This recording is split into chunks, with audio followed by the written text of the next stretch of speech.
কেমন আছেন সবাই? আশা করি অনেক ভালো।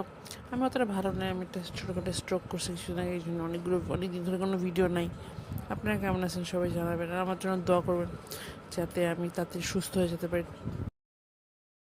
এখন আমার কথা একটু জড়ানো জড়ানো ভাব আছে, সো প্লিজ রাগ করবেন না, আমার কথা একটু জড়ায় গেছে স্ট্রোকের পর থেকে। তো আজকে এমন একটা জায়গা দেখাবো আপনাদেরকে। সেই জায়গাটা হচ্ছে, আপনারা সবাই যারা ইসলাম ধর্মের বই পড়েছেন সবাই এই জায়গাটার কথা শুনেছেন। এটা কোন জায়গা এটা আপনারা অনেকেই জানেন না, হয়তো চোখের সামনে দেখেছেন। বা যারা মক্কা শরীফে গিয়েছেন সৌদি আরবে, ওখানে ক্লকটা থেকে সামনে গেলে একটা ব্রিজ আছে। এই ব্রিজ থেকে আয়সা আয়সা আয়সা করে সব গাড়িগুলো আয়সা মসজিদ অথবা জেদ্দায় যায়। এই জায়গাটা সবাই দেখেছেন। এবং এর পাশে একটা ফাঁকা জায়গা আছে দেখবেন।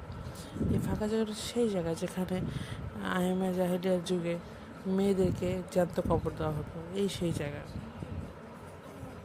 এটা হচ্ছে নতুন মসজিদের পাশে এই জায়গাটা। দেখেন যে সামনে নতুন মসজিদ দেখা যাচ্ছে। এই জায়গাটা এখনও এভাবেই আসছে। এখানে আগে সেই যুগে মেয়েদেরকে জীবন্ত কবর দেওয়া হতো।